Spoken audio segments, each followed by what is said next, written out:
hindi lang po ako, pati mga partners ko under my team. Wow. Masarap pa sumakay. Yes. Lalo na pag libre. Yes. Sino gusto ng libre? Kami. Siyempre, lahat tayo. Alam niyo po, ito pa po ang na-experience sa akin ng Santi Partnership Program. Ang napakagandang leisure club.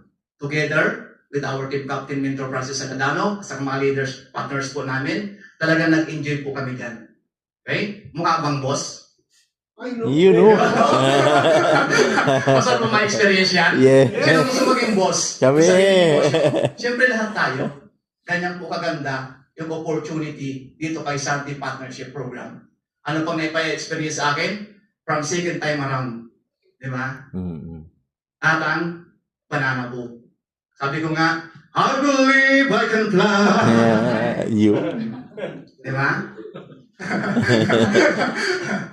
Ano pang naipa-experience sa'yo, Partner Jess? Ang napakaganda nating Santi International. Napakaganda po niyan. Okay? Global po tayo. Yan po, mga presentation po.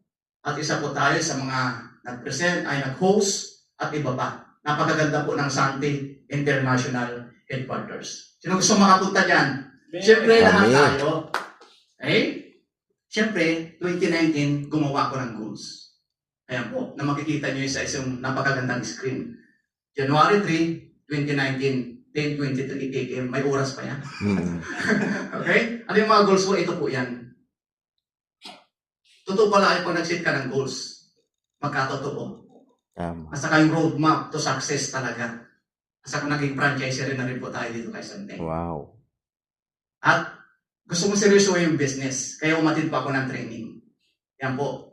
LLM, Life and Leadership, ABC to Success, Effective Presentation Skills.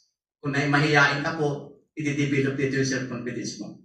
Kung paano tumayo sa harap, kung paano kumausap ng tao, mawawala yung pagiging mahihain mo. Because of this training, alam niyo po, yung una kong intro dito, Yes. kahit ang pigil ko siya, hindi talaga.